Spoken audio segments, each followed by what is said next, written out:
Hello everybody, happy History Hump Day. How's your hump of the weekday going? My name is Lydia, born in 0 BC, long time ago. It's been a long life. We are unfreezing the Ice Age. Apparently the Ice Age, we're going through history.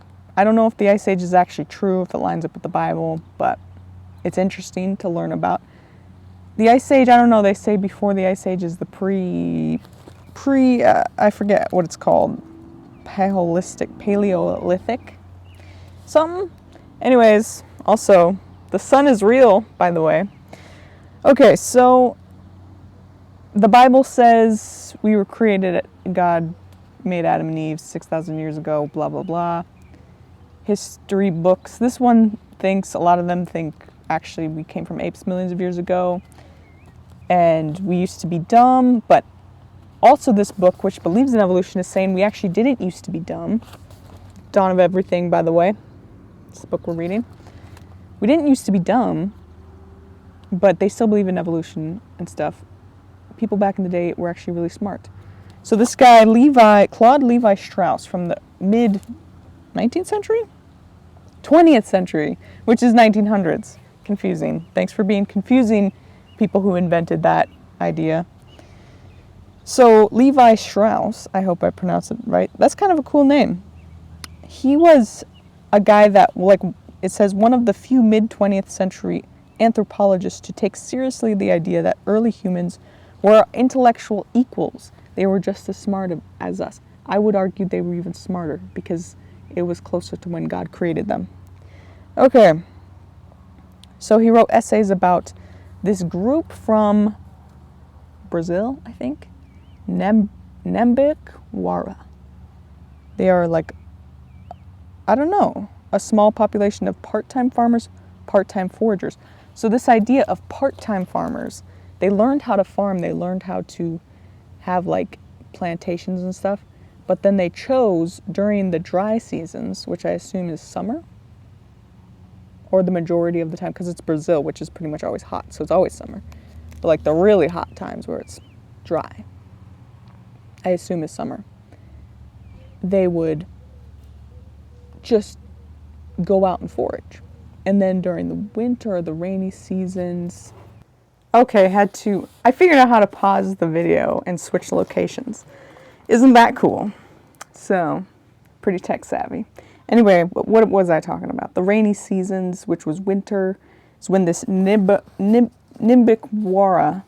tribe would become farmers and be more I think they were more egalitarian. They would share stuff. All of the stuff that they foraged in the summer, they would share stuff during the rainy season / winter.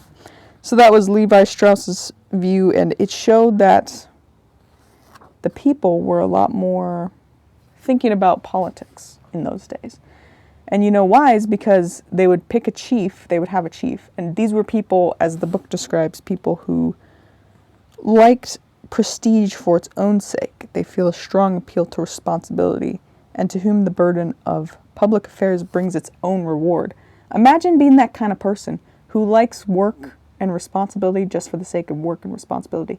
You enjoy power, being power hungry. I thought it was a bad thing, but also, again, we're kind of grappling with this. Do you kind of need people like that? We kind of need people who are power hungry to lead society, because somebody has to want to be prestigious and want to be greedy.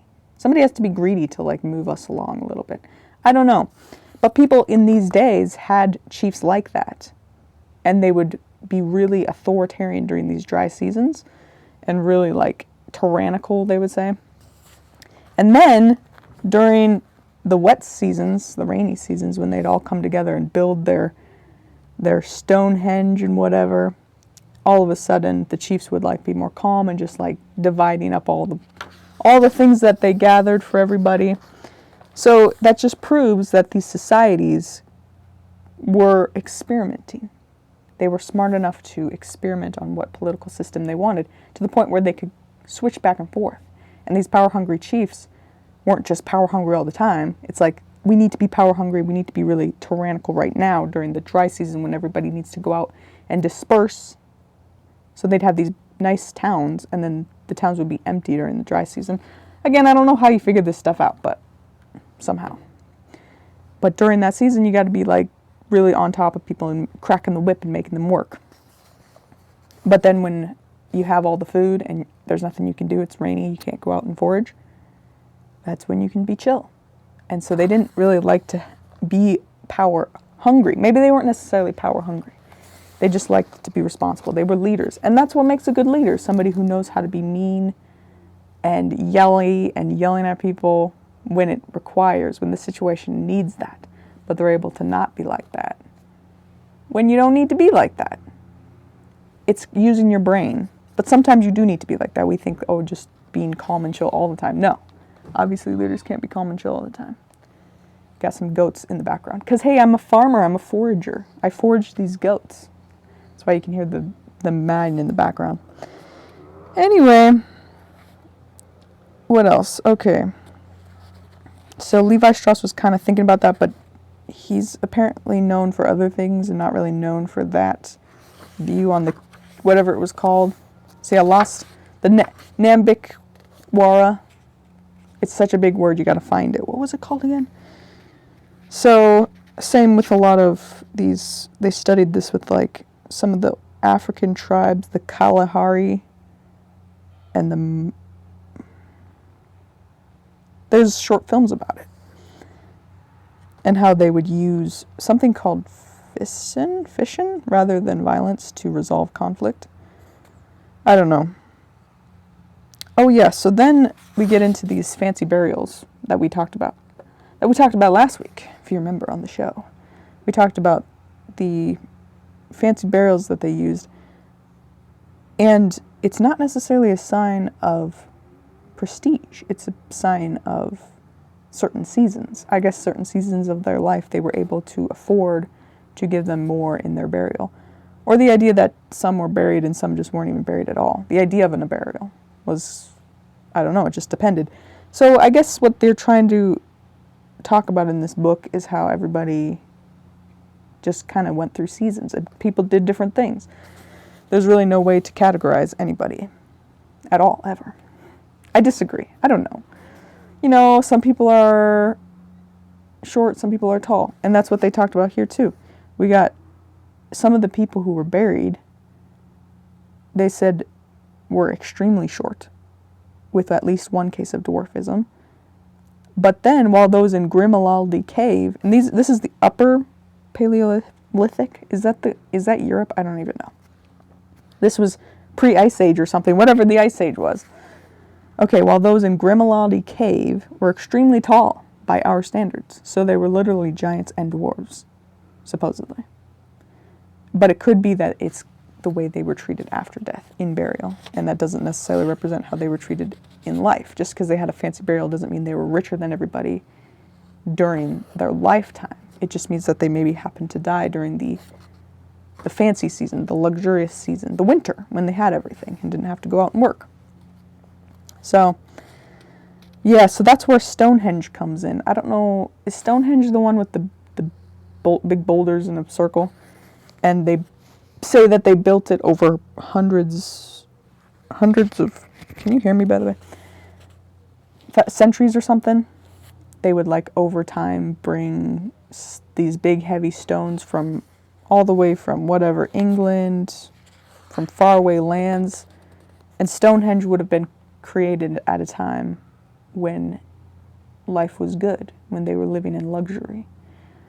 Somehow, because, I don't know, they had the strength, I don't know, isn't it just a bunch of stones?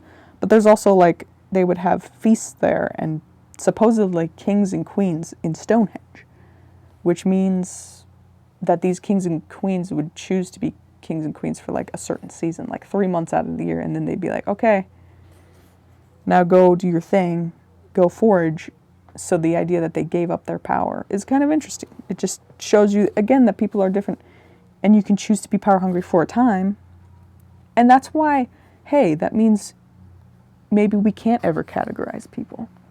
Like I said, okay, maybe we can categorize people physically. Some people have different physical features. But as far as who they are what they decide to be.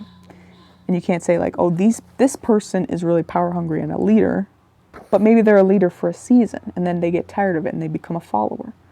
And then this person rises up and becomes a leader. Maybe everybody's a leader every once in a while. We all take turns. I just don't know if that would work. And I don't even know if that's what they're saying here. I don't always understand the point of the book or if they're just kind of talking about history, but I feel like they're trying to make a point. They also talked about the Eskimos, the guy who taught Levi Strauss, Marcel Mauss. Oh, it rhymes. Talked about the Eskimos. The authors begin by observing that the circumpolar Inuit, some sort of tribe in the Eskimos, is that Russia? I don't know.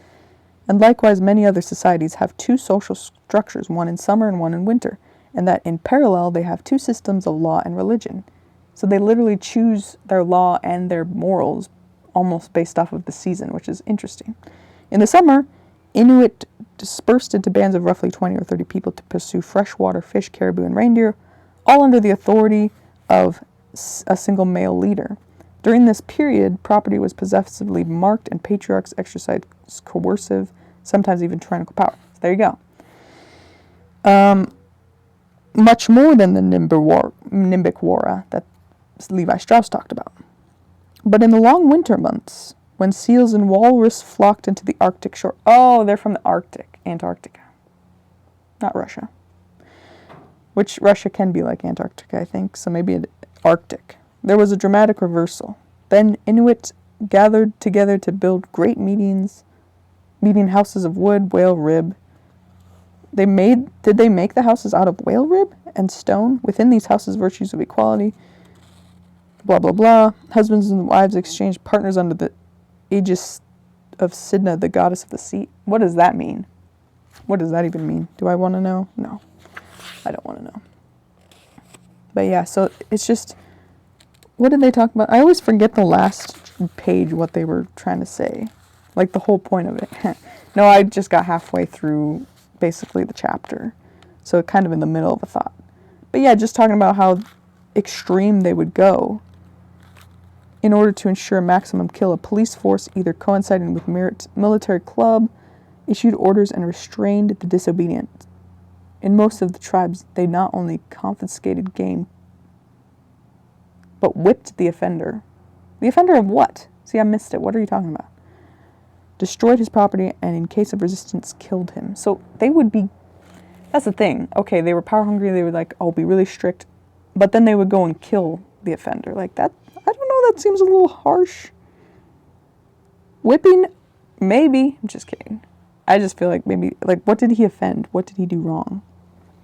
I'm so confused. Issued orders and restrained the disobedient. So I guess if they just disobeyed your orders, like, but what if they were like sick and they couldn't go out and forage? You're like, go forage. And they can't, so you whip them. That's a little, I don't know, that's a little harsh, but at least then when the winter season's, how would you do that though? Like you're all mean in the summer and then winter comes, it's like, okay, we got all our food, we're good, I'm chill now. You're like, okay, the chief is chill, but how would you like actually be able to like hang out with him? When he just killed somebody, he just killed one of your friends. You're like, okay, well, hey, we're friends now, we're all equal in the winter time because we all have food. And so he's my buddy, but in the summer, he was whipping me and killed my friend. So how am I going to be able to handle that? I don't know. But that's why, you know what? If everyone was just perfect and no one did anything wrong and there was just enough food for everybody and there was no catastrophes ever with the weather, then we would have a perfect political system. So just do that.